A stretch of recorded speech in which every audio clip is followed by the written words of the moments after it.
Hello guys, welcome to Test Flick sessions. This is Rahul Shetty. So in this session, let's see early test strategies which are used in machine learning model development phase. Okay, so before we deep dive into what are these test strategies used in the development phase, first let's try to understand basic overview of what is machine learning and how it works. So these are methods which help you to achieve artificial intelligence. So basically they belong to the AI family. So machine learning is one of the way to achieve AI for your product. Okay. So how these machine learning models are designed. So unlike traditional software development, so here machine learning consumes data. Instead of being explicitly programmed by giving rules of do this or that, instead we train the machine by providing the data. So from the data, machine learns itself and create patterns on how it should respond for your further questions. To give you a simple layman example, let's say in the school, your teacher will show you the problem. They will show how to solve and they will give you the solution. For instance, assume that your brains are machine learning models. You understand that. That means you consume the data what your teacher has explained on the blackboard. Now, at the end, teacher give you some homework, some assignments to solve similar problems what they had taught in the class. Okay. So with the data what you have been fed, you will try to solve similar patterns, right? Similar pattern problems you will be able to solve as part of your homework. So that means you learn the knowledge and you try to solve similar problems. Similarly, in machine learning also, you consume data and with the trained data, you will understand the patterns of how the data is working, how the data is driven with the parameters, with the inputs, and you try to create internal patterns based on the algorithms, and that's how you predict the solutions for the unseen data. Okay, this is how a machine learning works in the nutshell. Now, so there are multiple ways you can actually train the data. There are three types of approaches. One is supervised learning, unsupervised learning, and reinforcement learning. Okay, but supervised learning is one of the common methodology in most of the machine learning models will be used. So let's take the supervising model as an example. In this model, we train the data. So when we say we are sending the data, we will provide inputs and we will also tell machine learning what could be the outputs for these inputs. So machine learning takes these inputs, outputs and analyze from that results and it create patterns. Simple example, spam filtering emails. Okay, so you feed machine learning with the spam emails showing ML that okay, this if you receive a mail like this is a spam. So like that you train your model. So later you might get another email which is not trained, but based on the patterns it understands from its data, it will be able to detect. Okay, so just layman examples to understand how we feed the data with input and output. Okay, one thing you need to understand, this data will be trained in multiple stages. It does not mean that you train the data in one go so that your machine learning model is ready. So you have to apply data stage by stage and see how your algorithm is performing for unseen data. Now, a quick example on machine learning model and we will see how to feed data for this. Real estate price prediction. You train the model with the data of giving bedrooms, 3-bedroom home, 2000 square feet in the Bangalore and lot area 2000 square feet. This is the price. You feed the data like this. So you feed with multiple bedroom combinations, square feet combinations, cities and streets, all that information you give and you give equivalent price for that. So it learns from this data, it can make its own predictions. So later you can ask a question to the model that, hey, I want to buy 1-bedroom house with 1000 square feet in Hyderabad. What is the price? So based on the data for 3-bedroom price, it will make predictions and give you the price for 1 bedroom. Okay. So that's a machine learning model.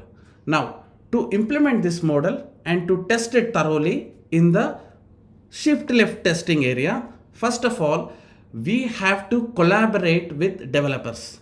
Okay, so when developers start feeding the data and fine tuning its algorithm, we can combinedly work together to prepare some data.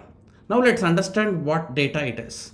So there are two kind of data in the process of machine learning development. One is training data. So basically you get this data from business, because business bring the input combinations and output based on the research for that domain. Okay, so validation data.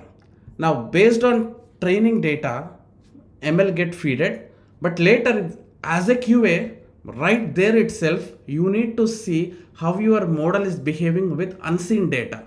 Now in this case, it has provided with 3 bedrooms, 2000 square feet, all that information you got as a training data. Now test the model with a 10-bedroom house in 10,000 square feet and see if it is giving close to reality price. Okay, so basically validation data means how model behaves if it does not see the data passed in the training data. Okay, so unseen data is a 10 bedroom. You feed it a training data with 2 to 6 bedroom. So based on its algorithms, based on its patterns, everything, it should be able to detect and give the approximate close solution.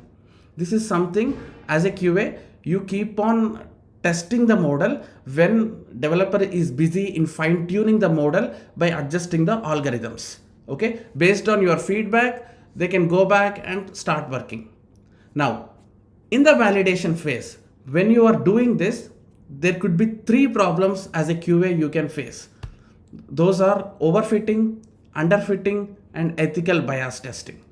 Okay, these are the three things you should consider when you are testing the model in the development phase. That means as a shift left testing. Now, what is overfitting testing? So, overfitting testing means model behaves very well with the training data, but when it comes to the validation data, the performance is poor. In what scenario the situation can happen?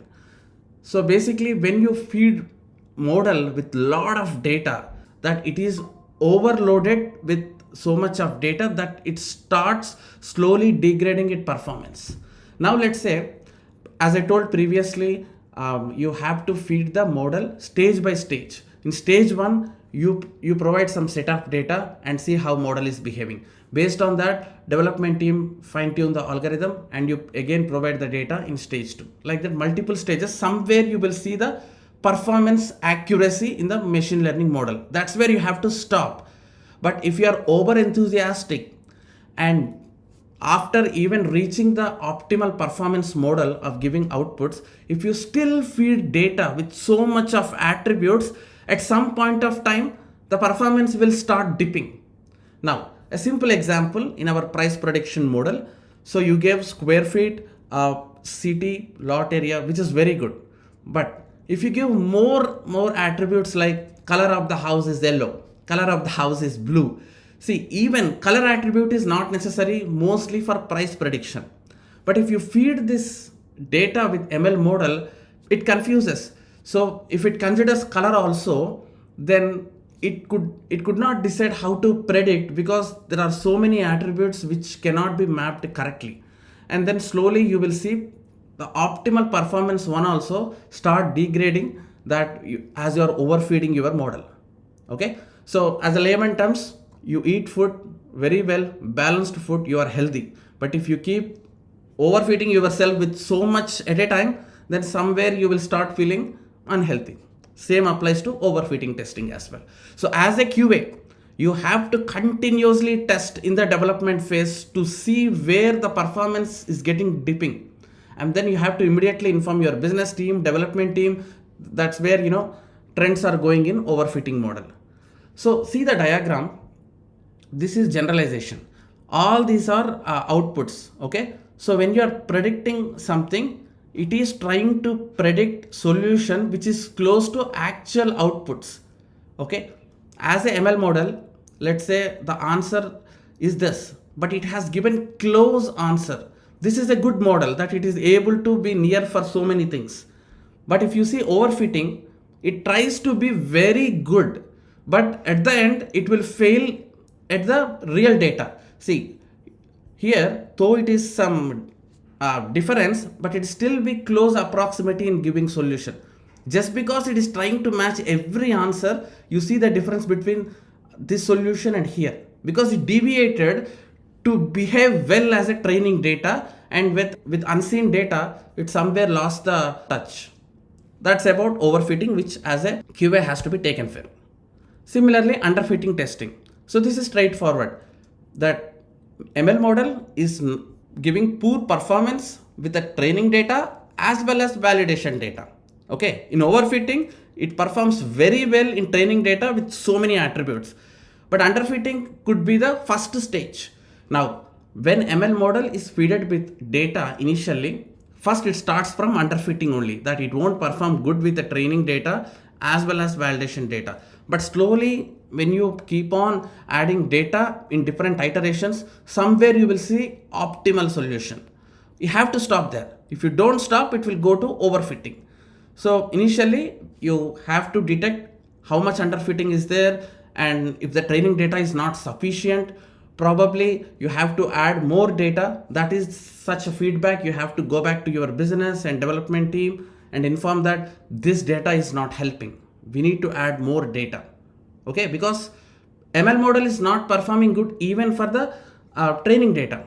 So based on your feedback, they may add more attributes so that ML model can start showing the good performance. So all these things you need to detect as part of this validation data, what you have with you in testing in the development. See, all this happening in the engineering phase only. We are not yet to the QA phase. Based on our feedback, development team will fine tune their algorithm, what they are using in the models. Now, so we saw that we can do overfitting and underfitting through manual validations. But there are some utilities available with which you can also write a code to generate this overfitting, underfitting solutions. There are three frameworks which are commonly used in developing machine learning models: TensorFlow, Scikit-learn, and learning validation curves. In these three frameworks, there are utilities which help you to write a code and detect whether your model is in overfitting stage or underfitting stage. These utilities will take the parameters and get the answers, and based on that, it will generate graphs also. So that means you run the test and you get an output as a graph. By looking at the graph, you can tell whether it is an overfitting model or underfitting model. But again, there is no generic way of writing the util. Every framework have its own utils. There are n number of Python frameworks available, and each framework have n number of algorithm scope to develop ML model.